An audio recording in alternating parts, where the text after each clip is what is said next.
Assalamualaikum warahmatullahi wabarakatuh. Perkenalkan, nama saya Indriani Ramadhani, nomor absen 19 dari kelas 11A.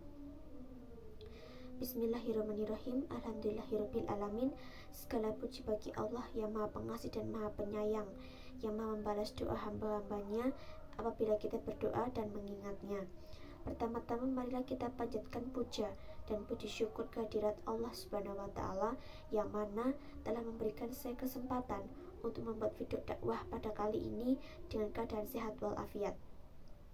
Salawat serta salam tak lupa mari kita junjung tinggi kepada baginda Nabi Muhammad SAW bersama ahlul baitnya, juga kepada guru-guru kami, orang tua kami, saudara kami, pemimpin-pemimpin kami, muslimin dan muslimat yang terdahulu. Tujuan membuat video dakwah tentang sholat pada kali ini adalah untuk menyampaikan pesan-pesan keislaman terkait dengan kewajiban ibadah sholat, menjelaskan tata cara pelaksanaan sholat, memotivasi dan meningkatkan pemahaman umat tentang pentingnya sholat sebagai tiang agama, serta memberikan panduan praktis agar umat Islam dapat melaksanakan sholat dengan khusyuk dan penuh kesadaran.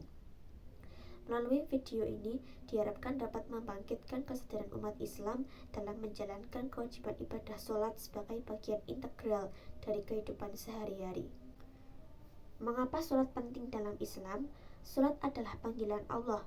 Olehnya sebagai umat muslim wajib hukumnya melaksanakan perintah Allah Subhanahu wa Ta'ala. Sholat sebagai bentuk ketakwaan umat kepada Allah, karena yang memberi nikmat kehidupan di muka bumi adalah kuasa Sang Pencipta. Kita sadari bersama bahwasannya harta kekayaan yang berlimpah, jabatan dan kedudukan yang dimiliki di dunia tidak akan menemani di liang lahat nanti, di mana kematian tak diketahui kapan menghampiri kita, melainkan rahasia Sang Pencipta. Setelah meninggal, kalau bukan amal ibadah yang kita perbuat, dunia yang fana ini pasti akan kita tinggalkan. Mari bersama, renungkan bersama. Di saat kita meninggal nanti, ibadah sholatlah yang pertama-tama dihisab dari diri seorang hamba. Jika sholat ditunaikan dengan baik, akan baiklah seluruh amalannya. Namun jika sholat tidak ditegakkan dengan baik, akan jelek pula seluruh amalannya. Maka jadikanlah sholat itu sebagai kebutuhan batin yang harus dipenuhi, juga sebagai kebutuhan jasmani. Dunia ini hanyalah sekedar mampir minum sebelum melanjutkan perjalanan menuju tempat tujuan yang sesungguhnya, yaitu akhirat. Hal ini sebagaimana firman Allah dalam surat Al-Ankabut surat ke-29 ayat 45 yang artinya, sesungguhnya sholat itu mencegah perbuatan keji dan mungkar, dan sebenarnya mengingat Allah itu adalah lebih utama. Kandungan surat Al-Baqarah ayat 45 yang berbunyi, wasta'inu bis-sabri was-shalah wa innaha lakabiratun illa 'alal khashi'in, yang artinya, jadikanlah sabar dan sholat sebagai penolongmu, dan sesungguhnya yang demikian itu sungguh berat kecuali bagi orang-orang yang khusyuk. Surat Al-Baqarah ayat 45 ini menjelaskan bahwa Allah memerintahkan kita untuk tetap sabar dan sholat sebagai penolong kita menuju surga. Menurut tafsir Jalalain, mintalah pertolongan dalam menghadapkan urusan atau kesulitan-kesulitanmu dengan bersabar dan menahan diri dari hal-hal yang tidak baik dengan sholat. Khususnya disebutkan di sini adalah untuk menyatakan bagaimana pentingnya sholat. Hadis riwayat Bukhari dan Muslim tentang pentingnya sholat. Dalam buku Sifat Sholat Nabi SAW oleh Syekh Muhammad Nasiruddin disebutkan sebuah hadis yang menjelaskan Rasulullah sholat dengan menghadap Ka'bah. Rasulullah melaksanakan sholat wajib maupun sholat sunnah dengan menghadap Ka'bah atau kiblat.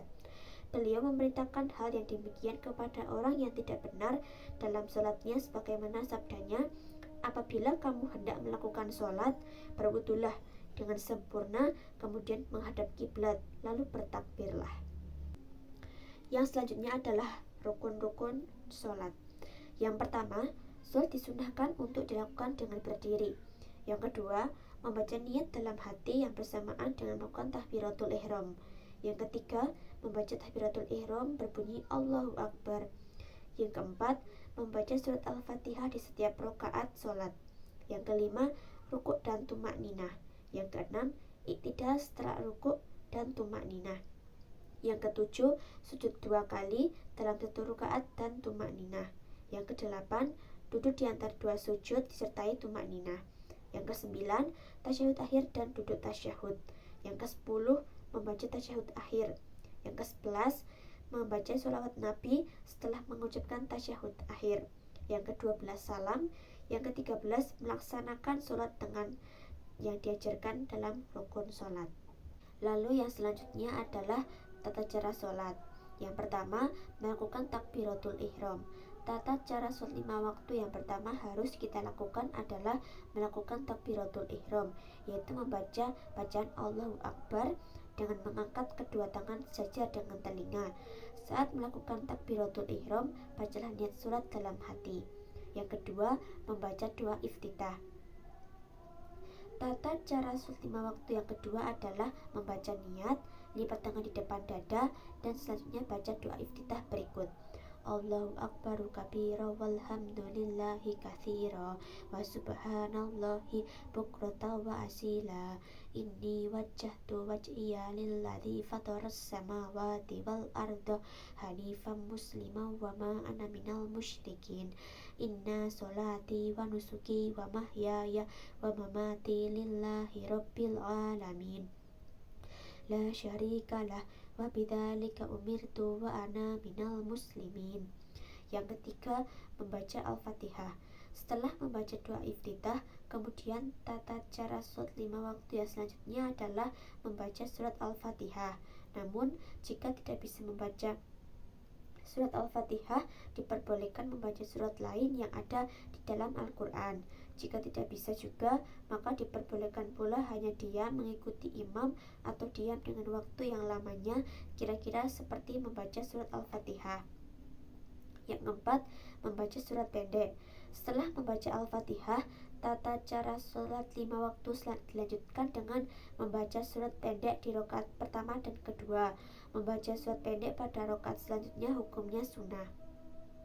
Yang kelima, langkah cara 5 waktu selanjutnya adalah melakukan gerakan ruku dengan membaca bacaan berikut sebanyak 3 kali.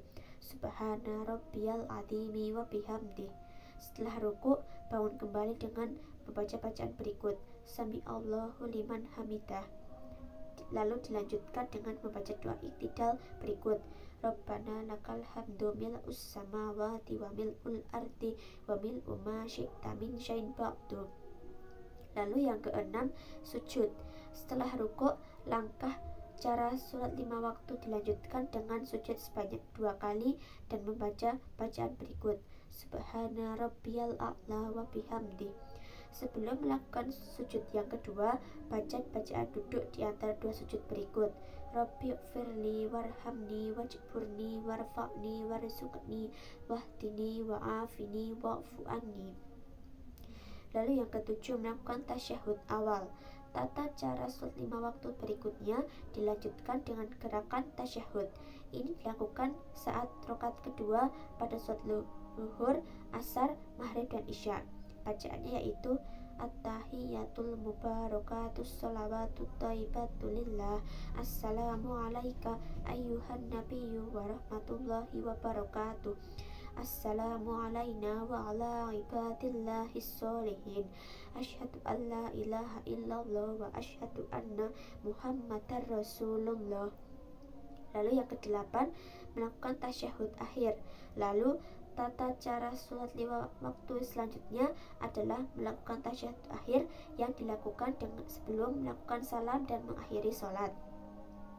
Bacaannya yaitu Allahumma sholli ala Muhammad wa ala ali Muhammad kama shollaita ala Sayyidina Ibrahim wa ala ali Sayyidina Ibrahim wa barik ala Sayyidina Muhammad wa ala ali Sayyidina Muhammad kama barakta ala Sayyidina Ibrahim wa ala ali Sayyidina Ibrahim fil alamina innaka hamidum majid. Lalu yang ke-9, melakukan salam. Tata cara sholat 5 waktu diakhiri dengan menoleh ke kanan dan ke kiri serta membaca salam. Assalamualaikum warahmatullahi wabarakatuh. Sholat khusyuk itu memiliki banyak keutamaan.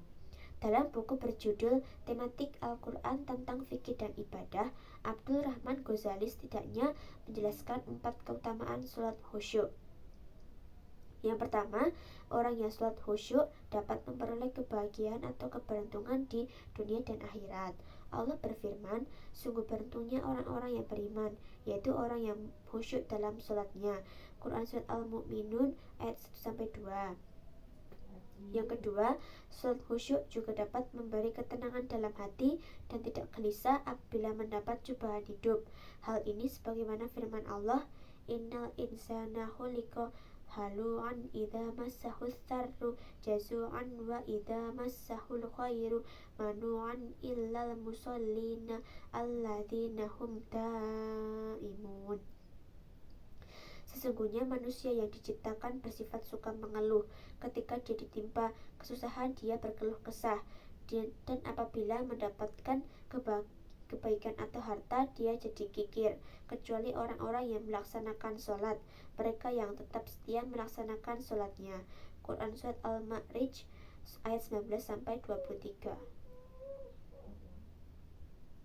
Ketiga, sholat khusyuk juga dapat menghapus dosa-dosa kecil selama orang yang sholat itu tidak melakukan dosa besar, sebagaimana sabda Rasulullah yang artinya, barang 2 rakaat di dalamnya siapa yang sholat dia tidak berbicara sedikit pun dengan tentang urusan keduniaan, niscaya diampuni dosa-dosanya yang lalu. Hadis riwayat Ibnu Abi Sya'ban. Dalam hadis lain, Nabi juga bersabda, yang artinya, sholat fardu menghapus dosa-dosa kecil yang dikerjakan di antara waktu-waktu itu, selama tidak ada dosa-dosa besar yang dikerjakannya. Hadis riwayat Ahmad, Muslim, Tirmizi. Yang keempat, sholat khusyuk juga dapat mencegah perbuatan keji dan mungkar atau dosa dan maksiat. Hal ini berdasarkan firman Allah, Inna sholata tanha 'anil fahsya'i wal munkar. Artinya, dan sholat itu mencegah dari perbuatan keji dan mungkar. Quran Surat Al-Ankabut ayat 45. Untuk mengatasi hambatan dalam menjaga sholat adalah pertimbangkan untuk yang pertama niat yang kuat. Mantapkan niat untuk melaksanakan sholat dengan sungguh-sungguh. Yang kedua, rutinitas harian. Jadwalkan sholat sebagai bagian tetap dalam rutinitas harian kamu. Yang ketiga, pahami pentingnya. Pahami makna dan keutamaan sholat sehingga kamu merasakan kebutuhan untuk melakukannya. Yang keempat, hindari gangguan. Pilih tempat yang tenang dan hindari gangguan saat melaksanakan sholat. Yang kelima, doa dan refleksi.